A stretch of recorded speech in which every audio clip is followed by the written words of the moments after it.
My name is Avery Clark.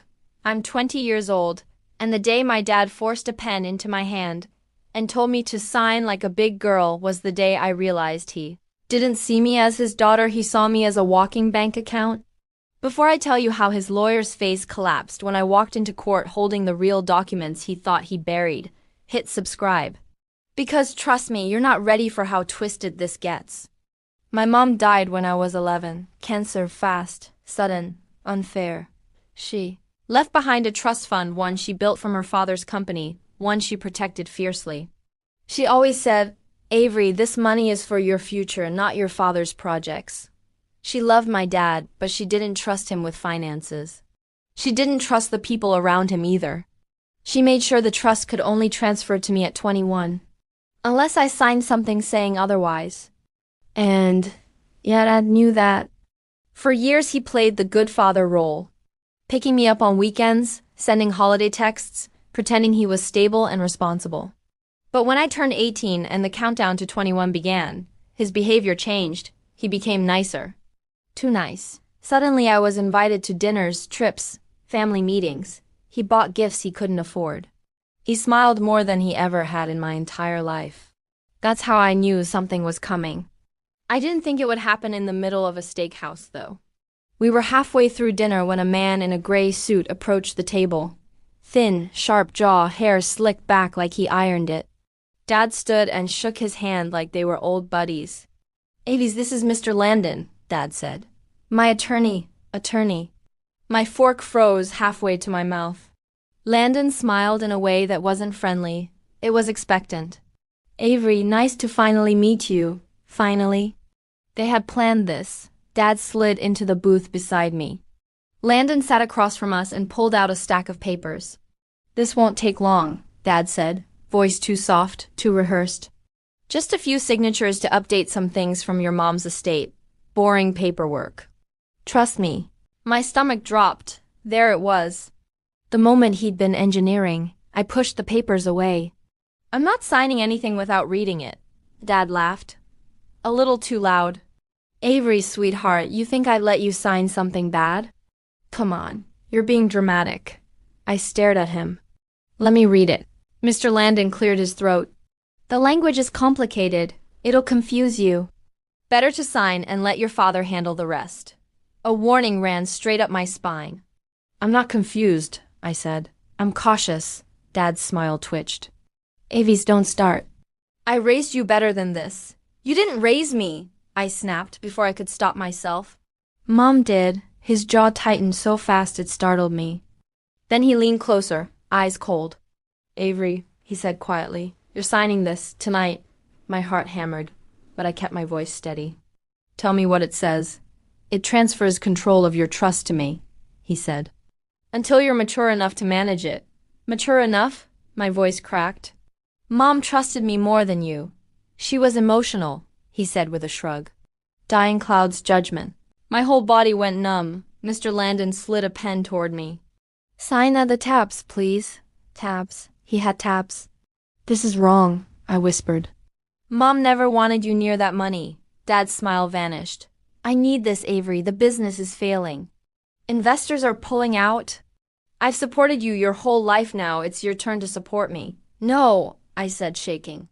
"The trust isn't yours." "It will be," he snapped, grabbing my wrist. "Sign."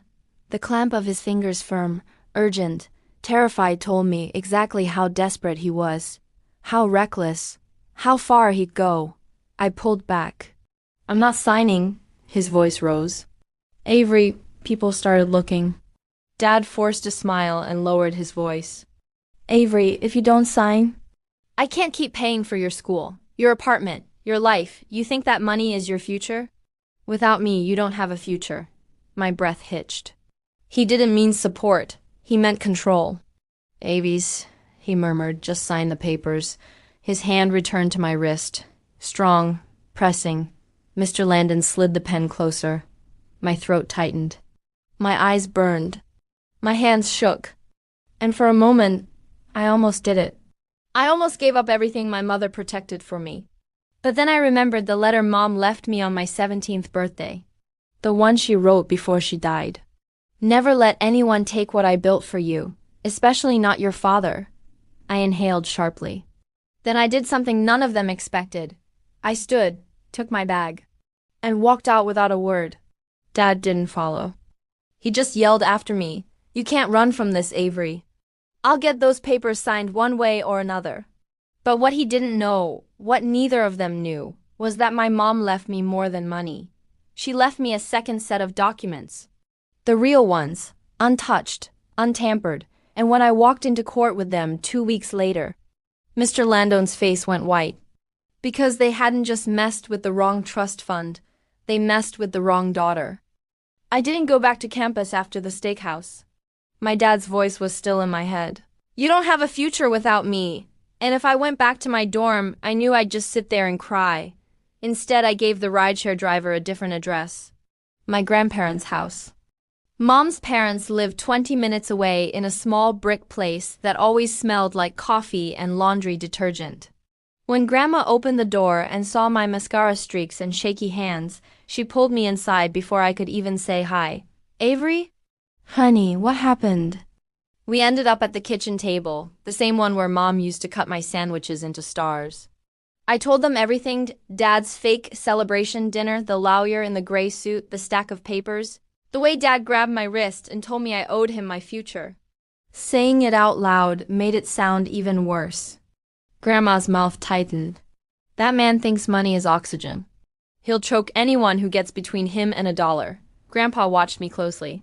"Did you sign anything?" "No," I said. I walked out. He let out a breath I didn't realize he'd been holding. "Good. Your mother was afraid something like this might happen." I stared at him. What? Grandma and Grandpa exchanged a look, like they were silently arguing.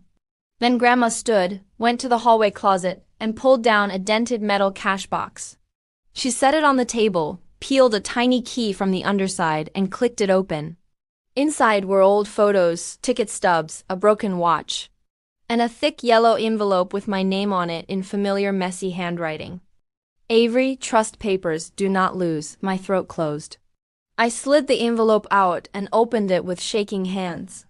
Inside were copies of the original trust documents and a notarized letter from Mom. "Avery, if you're reading this, it means I'm not there to explain this myself. The trust is for you, not your father. The originals are with my attorney, Myra Patel. She is the only one allowed to change anything. If your dad ever shows up with new paperwork, do not sign. Take these to Patel and let her help you. Love you more than anything, Mom." Tears blurred the ink. "Why didn't you tell me about this?" I asked. Grandma's eyes were wet. "Your mom made us promise we'd only give it to you if he actually tried something. We kept hoping he'd grow up." "Yeah," I said bitterly. "How's that working out?" Grandpa slid a worn business card across the table. "Patel and Roe, you go see her tomorrow. First thing." That night I slept in the guest room with the envelope under my pillow like a kid hiding cash. Every time I closed my eyes, I heard my dad again sign like a big girl. "You don't have a future without me." The fear didn't go away, but it started to harden into something else. Anger, and underneath that, determination. If he wanted a fight over my future, fine. He just wasn't going to be the one writing the rules. The next morning I rode the bus downtown. Patel and Roe wasn't a shiny skyscraper firm. It was a second-floor office above a noisy coffee shop. Inside, a woman in her 50s with silver streaks in her dark hair sat behind the front desk, typing. "Hi," I said. "I'm looking for Myra Patel. I'm—" "Karen Clark's daughter." She froze, then stood. "You're Karen's girl," she said softly. "I'm Myra. Come back." Her office was small and cluttered, walls lined with boxes. I handed her Mom's envelope. She read the letter first, then flipped through the trust copies with practiced eyes. "She really prepared for this," Miss Patel murmured. "Your mother was one of the sharpest clients I ever had. She knew my dad would try to steal it," I said, voice cracking. "Last night he brought a lawyer to dinner. Said if I didn't sign the trust over, he'd cut me off." Patel's jaw flexed. "He can stop paying rent or tuition if he wants to play that game?" "What he cannot do is touch this trust. Legally, it belongs to you. So how do I keep him away from it?" She opened a drawer, pulled out a blue folder, and slid it toward me. These are certified originals from the court file. Your mother required that any amendment go through me and a judge. I have never filed a change. Whatever he tried to push on you is worthless. A shaky laugh escaped me. Tell him that. Oh, I plan to. Her eyes warmed, but there was steel underneath. We're going to file for a declaratory judgment. We'll ask the court to confirm in writing that this trust is yours alone and can't be reassigned without your informed consent. And we're attaching your mother's letter. The court, I repeated, stomach twisting. So he'll have to be there. Yes, he'll be served. He'll probably be angry. Let him. 2 weeks later, the hearing date landed on my calendar like a brick. In those 14 days, my dad lit up my phone. You're being ungrateful. We could have handled this privately. That layer is poisoning you. You'll regret embarrassing me in court. I didn't answer any of them. I just saved every message and forwarded them to Miss Patel. Her reply came back fast. Good. Judges love screenshots. The morning of the hearing, I stood on the courthouse steps with my grandparents behind me and Miss Patel next to me, blue folder in her arms. You ready? She asked. No, I admitted, but I'm done running. Inside. The courtroom looked smaller and less glamorous than TV. Dad sat at the respondent's table with Mr. Landon. They were laughing at something. Casual and confident until they saw us walk in. More specifically, until they saw what Miss Patel set down on our table. Thick legal paper, gold seals. My mom's signature. Landon's smile vanished. His eyes bounced from the documents to my face, then to Miss Patel, like he was trying to solve a math problem with no answer. He thought I'd show up scared and empty-handed. Instead, I took my seat across from my dad, rested my hand on Mom's real documents, and watched his lawyer realize this case wasn't going to be about what my father said. It was going to be about what my mother had already written in stone. The judge walked in like he'd been doing this for 100 years, calm, unreadable, tired of nonsense. Everyone rose. Dad adjusted his tie like he was about to pitch a business deal. Mr. Landon kept checking his briefcase, probably hoping the real documents in front of me were hallucinations. We sat. The judge looked down at the file. We are here to address a petition for declaratory judgment regarding the Clark Trust. Miss Avery Clark is the petitioner. Mr. Thomas Clark is the respondent. He raised an eyebrow. I've reviewed preliminary filings, including the mother's notarized letter and original trust documents. Dad shifted. Hard. Mr. Landon stood with rehearsed confidence. Your Honor, if my client maintains that his daughter willingly agreed to transfer temporary control of her trust. My client acted responsibly and within his parental rights. Miss Patel stood before the judge, even nodded. Your Honor, we have reason to believe the document Mr. Clark pressured his daughter to sign is invalid, unauthorized, and contradicts the legally filed trust. Furthermore, Miss Clark never willingly consented. Pressured? Dad blurted. That's ridiculous. The judge's eyes narrowed. You will speak when recognized. Dad clamped his jaw shut. Patel continued.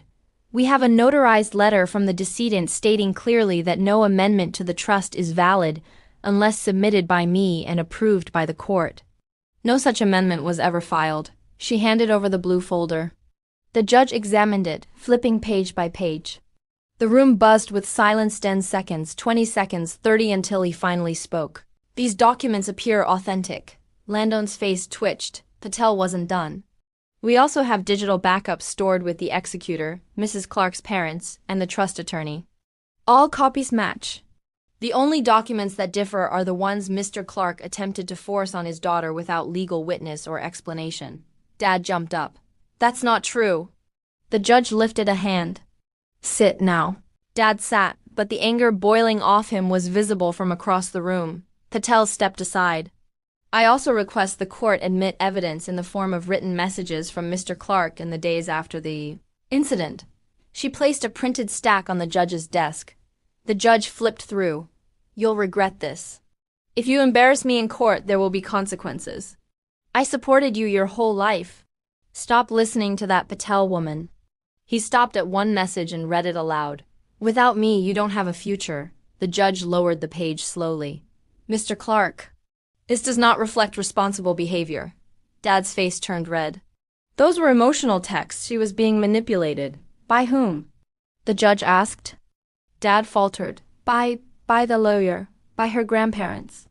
They're filling her head with lies. Patel rose again. Your Honor, Miss Clark's mother anticipated this scenario years ago. She documented her concerns. Her daughter is simply following her instructions. Dad slammed his hand on the table. Karen didn't know what she was talking about. She was sick. The judge's voice cut through the room like a blade.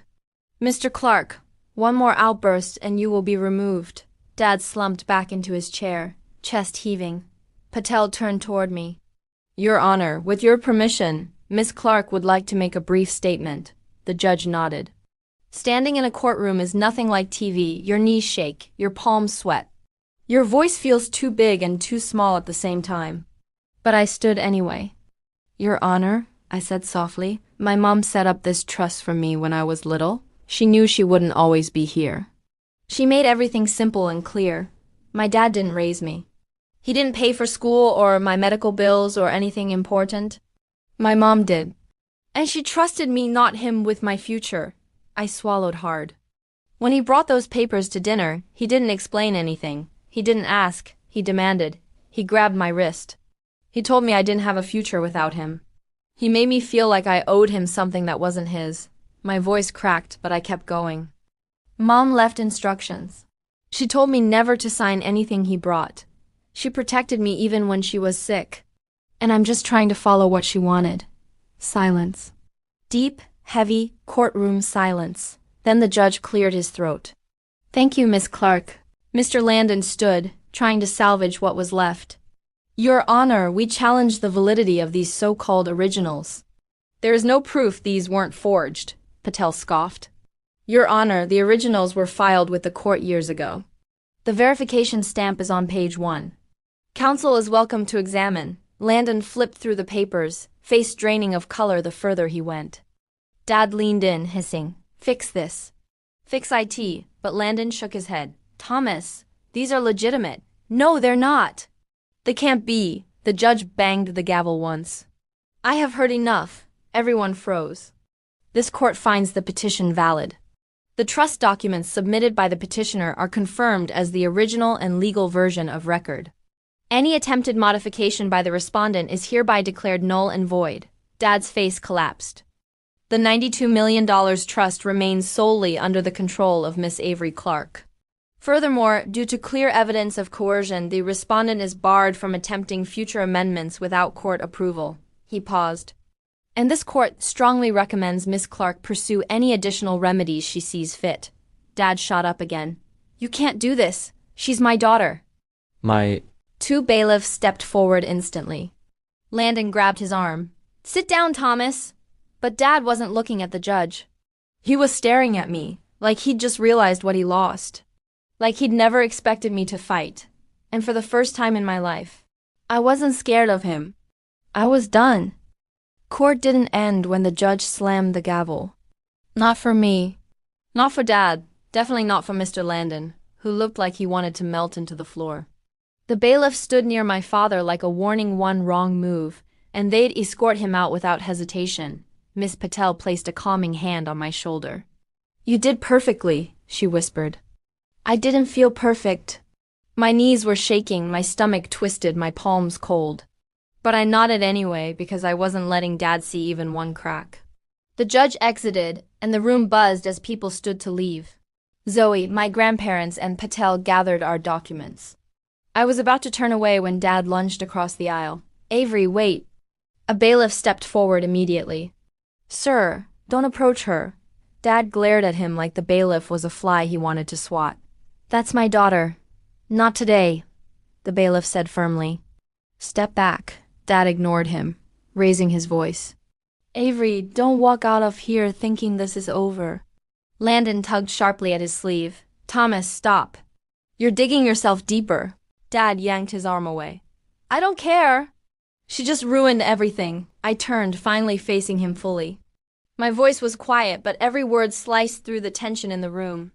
You ruined everything the day you tried to steal from me. His mouth opened, then closed, then opened again like he couldn't decide whether to yell or beg. Avery, he said, voice trembling now. I needed that trust. I needed it to save the business. You don't understand the pressure I'm under. Investors are pulling out left and right. I'm drowning. That wasn't my responsibility, I said. It still isn't. His face twisted. So you'd rather watch me fail? Watch my life fall apart, because that's what's happening. No, I said. I'd rather watch the truth come out instead of letting you hide behind excuses. He stepped forward again. We could have worked together. The bailiff stepped between us so fast that Dad stumbled. Sir, back away, now. Dad's eyes flicked from the bailiff to me, then back again, like he finally registered how little control he had left. Patel nudged me gently. Let's go. We walked out of the courtroom as Dad called after me. You're not done with me yet, Avery. We're not done. The heavy doors closed behind us, muffling his voice. Outside, sunlight cut across the courthouse steps. I sucked in a breath of warm air, trying to shake off the chill my father's words had left behind. Grandma hugged me the moment I stepped outside. You are so strong, sweetheart. Grandpa nodded. Your mother would have been proud. Zoe practically launched herself at me next. Girl, you went full courtroom superhero in there. I'm talking main character energy, top-tier drama, Emmy Award stuff. Despite everything, I snorted. Zoe, please. No, I'm serious, she said, fanning herself. The way Landon's face drained when Patel set down those documents. Cinema. Patel chuckled. He didn't expect you to come prepared. They never do. I shook my head. Part of me feels guilty. For what? Zoe said. For not letting your dad rob you? Still, I murmured. He's my father. Patel placed a steady hand on my arm. Blood doesn't excuse behavior. He tried to force his own daughter into giving up her future. You didn't destroy him. He destroyed himself. I breathed out slowly. She continued, and I'm telling you now he's not done. Men who fear losing control don't let go quietly. My stomach tightened. What do I do? We prepare, Patel said. And we document everything. We headed to her office afterward to finalize paperwork. When we walked inside, her receptionist handed her a stack of newly printed documents. These are the certified court orders confirming Avery as the sole trustee, Patel said, sliding the papers into a protective sleeve. Keep this copy with you everywhere. Email the digital version to yourself, your grandparents, and Zoe. Zoe grinned. Already done. Patel looked at me seriously. The judge's ruling is strong, but your father may still try to appeal or intimidate you. If he contacts you in any inappropriate way, tell me immediately. Define inappropriate, I said. Patel sighed. Anything that sounds like a threat. And based on the messages he's already sent, I'd say it's likely. Great, something to look forward to. She sent us home with instructions, legal advice, and a promise. She'd protect me as long as she could. But once I left the office, something unexpected happened. As we walked to the car, Zoe grabbed my arm. Avery? What? She pointed at a sleek black SUV parked across the street. Dad's SUV. He was sitting in the driver's seat, watching us. His face wasn't angry this time. It was calculating, cold, too calm. A chill slid down my spine. What is he doing? Grandpa stepped closer. Get in the car. We piled into his sedan. As we backed out, Dad's SUV slowly pulled away, two following us from a distance. Zoe whispered, Okay, that's creepy. Grandma clasped my hand. He's desperate. Patel's warning echoed in my head. Men who fear losing control don't let go quietly. Dad followed us all the way back to my grandparents' street. But when we turned into the driveway... He didn't. He drove past slowly, eyes locked on me through the tinted window. A message without words, a warning, a promise. Zoe whispered the thought all of us were thinking. Avery. He's planning something. That night I barely slept. Every car that drove by made me sit up straight. Every vibration of my phone made my heart leap. At 1:34 a.m., a message finally came. Dad, you think today was a victory? It wasn't, Dad. You will regret this, Dad. Soon. My hands shook as I read the text. Patel told me to document everything, so I took screenshots. Because whatever my dad was planning next, I knew it wasn't over. Not even close. My dad's messages didn't stop. They came in waves: rage, guilt-tripping, empty apologies, then back to threats.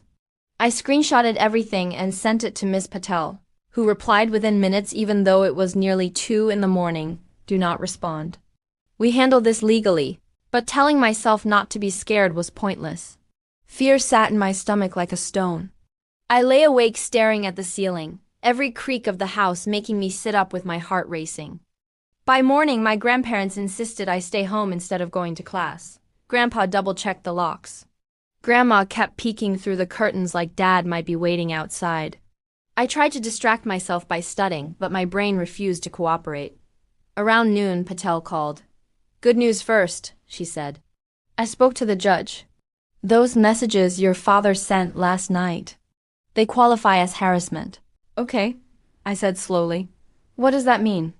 "It means I'm filing for a restraining order." That helped. "A little. And now the bad news?" I asked. She hesitated. "Avery, his lawyer filed an emergency motion this morning. He's trying to appeal the ruling." I felt the ground shift under me. He can't win, right? "The trust documents are solid," Patel cut in, "but appeals aren't about truth. They're about arguments. And men like your father don't stop until they've burned through every argument available." My hands shook. "So what do I do?" "Come to my office," she said. "Now, bring your grandparents." Those words, "bring your grandparents," made everything inside me tighten. Lawyers don't say that unless something big is happening. The moment we walked into Patel's office, she waved us straight back to the conference room. A stack of fresh paperwork waited on the table. My stomach flipped. "What's all this?" I asked. Patel took a deep breath. "Your father submitted a new claim. He's insisting your mother wasn't mentally sound when she established the trust." My jaw dropped. "She set it up when she was healthy." "I know." Patel rubbed her temples. He's grasping at straws, but we need to fight everyone. Grandma's voice trembled. "So what happens now?" "We prepare a response," Patel said. "We gather medical records, witness statements, anything proving your mother was sound not just legally, but intellectually when she created the documents." Grandpa nodded. "We'll testify." "You'll need to," Patel said gently. "This won't be a simple written response. It means another court hearing." I whispered. "Yes," she said softly. "And this time, he'll be even more aggressive." A chill ran up my arms. "Patel, what if he's planning something worse?" She didn't answer immediately. Instead, she opened her laptop and turned it so I could see the screen. It was a news article. "Local business owner under financial investigation." Dad's name was in the first paragraph. I exhaled sharply. "He's being investigated?" Patel nodded. "The court forwarded your father's behavior and the suspicious trust documents to the Financial Crimes Division. They're digging into his company. If they find anything fraud, embezzlement, falsified investor data, your father could be facing criminal charges beyond the trust." Suddenly everything made sense. The desperation, the grabbing my wrist. The SUV following us. The 1:34 a.m. threats. He wasn't just losing money. He was losing everything. Patel leaned forward. "Avery, he's cornered. And when people like your father feel cornered, they become unpredictable. That's why we're filing the restraining order immediately." I swallowed hard. "What if he shows up somewhere? My school? Zoe's apartment?" "You call me, then you call the police." Grandma squeezed my hand. "You're not alone in this, sweetheart." For the first time, I believed her. We spent hours signing paperwork, organizing evidence, preparing statements. Patel coached me through what to say in the next hearing. "He's going to try to shake you," she warned.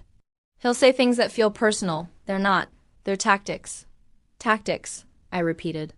"Right." When we left the office, the sun was setting. The street glowed orange, cars passing quietly. Grandpa went to get the car. Grandma walked beside me, and then I saw it. Dad's SUV, parked across the street again, engine off, headlights dark. Just sitting there, but he wasn't inside. The driver's seat was empty. My chest tightened. "Where is he?" Grandma froze. "Avery, get inside Patel's office now." Before we could move, a voice came from behind us. "I just want to talk," I spun. Dad stood 10 feet away, hands raised like he wanted to prove he wasn't dangerous.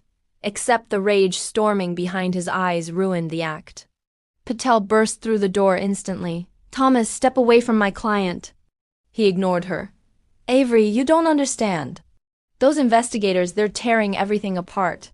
My business, my name, my reputation. That's not my fault, I yelled. It is, he snapped. If you had just signed, Patel stepped between us like a shield. You are violating court protocol. Leave now or I will call law enforcement. Dad's face twisted. You're poisoning her against me. No, I said quietly. Mom did that years ago. You just proved her right. His breathing grew sharp and wild. For a moment, I genuinely thought he might shove past Patel. Then flashing blue lights lit up the street. 2 police cars pulled up. The officers approached fast. Thomas Clark, one said. Step forward, hands where we can see them. What? No, this is a misunderstanding. He backed away. It's not, Patel said calmly. We submitted the restraining order an hour ago.